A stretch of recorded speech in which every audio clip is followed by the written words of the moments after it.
Hi Year 9, Mr. Tapley here for your next lesson of Year 9 Humanities. This lesson we are looking at developing our understanding of the different political parties in Australia and their views, goals and interests. So there's obviously more than one political party that you can vote for in Australia. That's why we have elections. And each of the political parties have different views, different goals, different interests. So we're going to learn a bit about them and what makes them different, who they are, what they're fighting for, and who supports them. Success criteria is to identify the major political parties in Australia, so list them out by name, and then reflect upon our own personal political beliefs. So it might seem like a very distant future for you guys, but eventually, over the next couple of years, you're going to be ending up voting in the federal election, local election, state election. So you need to start thinking about, well, what's important to me? What's important to my political beliefs? So hopefully this lesson gives you that opportunity.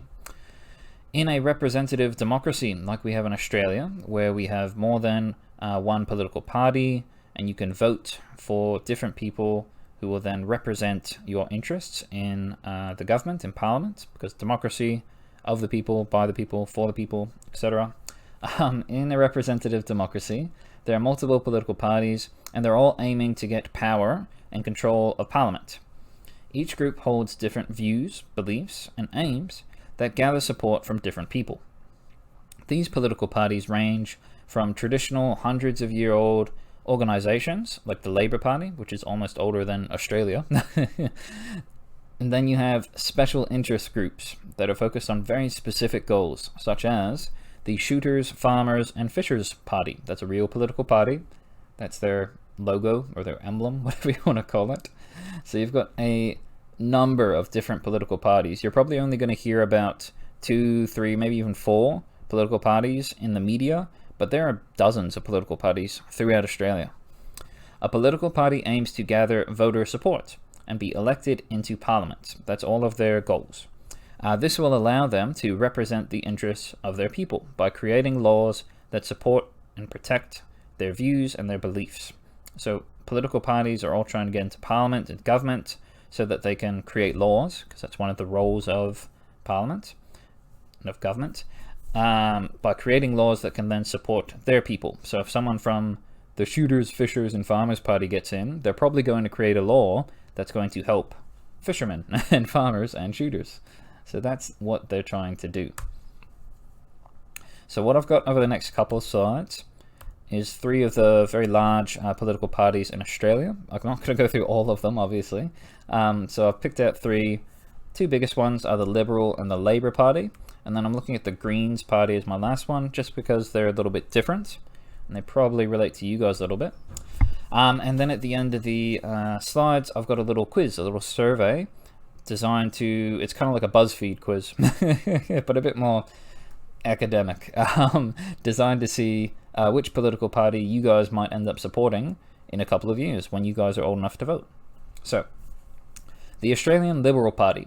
This is probably the biggest party in Australia at the moment, because as you can see at the bottom, the current government is held by the Liberal Party. The leader of the Liberal Party is Scott Morrison, and as a result, after winning the election, Scott Morrison is our Prime Minister. So the Australian Liberal Party believe in individual freedom and free enterprise. Now, if you guys remember from economics, enterprise is about starting a business. So they are very pro-individual freedoms and they are pro-business. So they believe that you should be limiting restrictions on individuals and businesses. Businesses should be able to do what they want, and you should be minimizing government interference in their daily life. So the government should just kind of let back and let everyone do their own thing, and then they should get involved only when they have to. The main aims of this political party include justice, law, and order. So the Liberal Party are very big on stopping terrorism, on stopping criminals. So they just want people to be able to live their lives. So if they make sure that there are no bad people breaking the rules, then they will allow individuals and businesses to live their lives, which is their main goal. So they're very pro-justice, pro-law, pro-order. So you'll see stuff in the media about the Australian Liberal Party taking on criminals. You'll see them taking on Refugees and asylum seekers has been a very controversial issue in the media with the Australian Liberal Party. Some people believe that refugees are dangerous. Some argue otherwise. And that's actually one of the topics we're looking at in the second half of our civics and citizenship unit. So I'll let you guys decide for yourself. Another one of their main aims is equal opportunity for all Australians. So again, because they're pro-individual and business, they believe, well, all individuals, all businesses should have the opportunity to get a job, to have an education, and to start a business. Again, it's coming back to individuals and businesses. Economic growth is one of their final aims, because they believe that by improving the economy, you're going to improve living standards. So Australian Liberal Party, you also hear a lot about them being business managers or economic managers. They're very pro-economy, pro-business. So that's the Liberal Party. That's one option you've got. Another is the Labor Party. So we have multiple political parties in Australia, but the big two that have been the big two for 50 years are the Australian Liberal Party and the Labor Party. So the ALP believe that the government has a responsibility to support the people. So they get involved in lives a bit more, not to control people, to force them to do what you want. It's more about supporting people. It's about providing welfare, providing services to help people. This political party was formed in the 1890s, when there was a lot of unemployment and living standards are very low, contributing to the creation of the party, and then their goals of protecting workers. So because of when this party was formed, you can see it in the name there. Labor is another word for work. So basically it's the workers' party. So whereas the Liberal Party are more focused on businesses and big businesses, the Labor Party are focused on workers, so the people at those businesses doing work. So the main aims of the ALP include wealth equality. So they believe that the benefits of businesses, of economic growth, should be shared. So it's not just rich, wealthy people or business owners getting better. It should be the workers at those businesses. So they believe in equality. Workers' rights and opportunities. So they want to create jobs for people and then protect people once they have those jobs. So it's about creating jobs, protecting workers. Eliminating poverty and improving the living standards of all Australians to help Australians acquire education, housing, and community needs. So again, coming back to their idea of supporting people, they're hoping that by helping workers or laborers, by eliminating poverty, they'll improve the living standards of the people, and then the government will be able to help people acquire education, acquire housing, community needs, etc.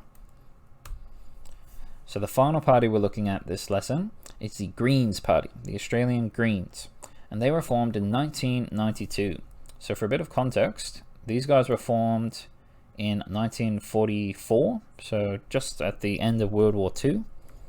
These guys were formed again in like 1891, 1992. And it grew out of activism of environmental groups who were concerned about how traditional political parties were damaging the environment. So a lot of people were upset with how the environment was being damaged with pollution, destruction of animal habitats, climate change, etc., etc.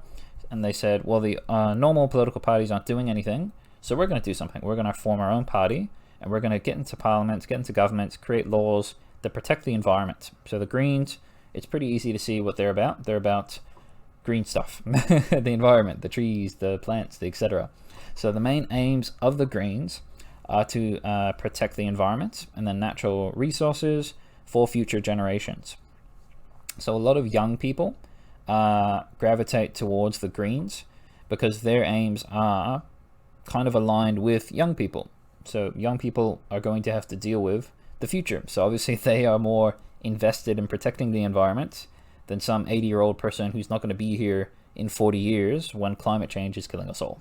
So they're trying to protect the environment. They're promoting equality and respect to all people. So again, more modern, more young. They've got more liberal views about race, gender, religion. So they're very much pro-equality, anti-discrimination. they're also anti-war. So they're aiming to end global conflict, and they want less money to be spent on the military. So they want to transfer military funds into other causes, such as healthcare or education. So they believe that helping the people in your country is more important than fighting people in other countries.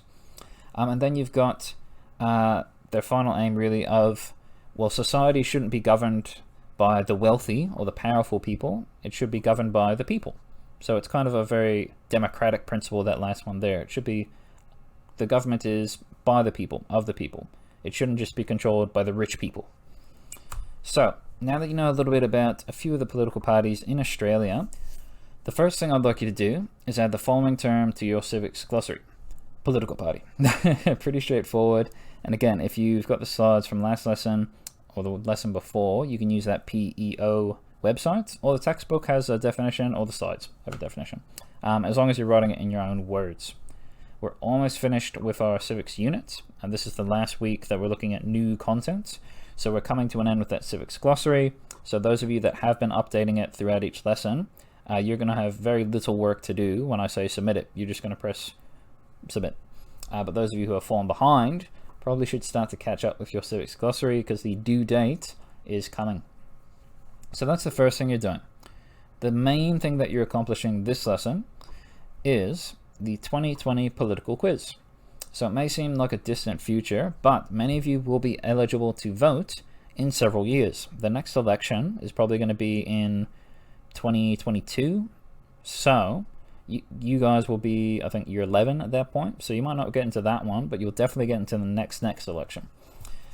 Complete the 2020 political quiz from the site below for a survey of multiple choice questions about your views, your interests, and goals for the future of Australia. So it's kind of like a BuzzFeed quiz. So you just need to click on this little link there, and then once you've got that, you'll be confronted with a few questions. Answer those questions, and what I'd like you to do is then take a screenshot of your results. So just print screen, take a photo, whatever you're doing, of the results for your political survey, and then add the image into your notebook. So that's what I'll be looking for in your lesson activities for today's day, the 12th or the 13th, depending on which year 9 class you are. So you can see I've gone and taken the survey, and I've gone and put a little screenshot into the slides there. I'll show you where the actual quiz is. So you can see 2020 political quiz. And they've got it in little like subtopics. So there's 2 or 3 questions about science. So you've got nuclear energy, yes, no. If you click on other stances, they give you a few more options in case you feel a bit on the fence about it. Vaccines. Now they've got issues for voting. So should the minimum voting age be lowered? You guys probably have an opinion about that. The economy. So you've got, how many subcategories is it? Let's do math, shall we? 1, 2, 3, 4, 5, 6, 7. This is exciting, isn't it? 8, 9, 10, 11, 12, 12. 12, cool. All right then. So you've got 12 little subcategories with 2 or 3 questions each. Just go through yes, no, maybe, and then you click on show me my results, and it will show you the breakdown of your top 3 political parties, how closely aligned you are with those parties, what you disagree with, etc., etc. So all you need to do this lesson really, guys, is civics glossary, political party, and then that cheeky little survey, take a photo of your results, and you're done.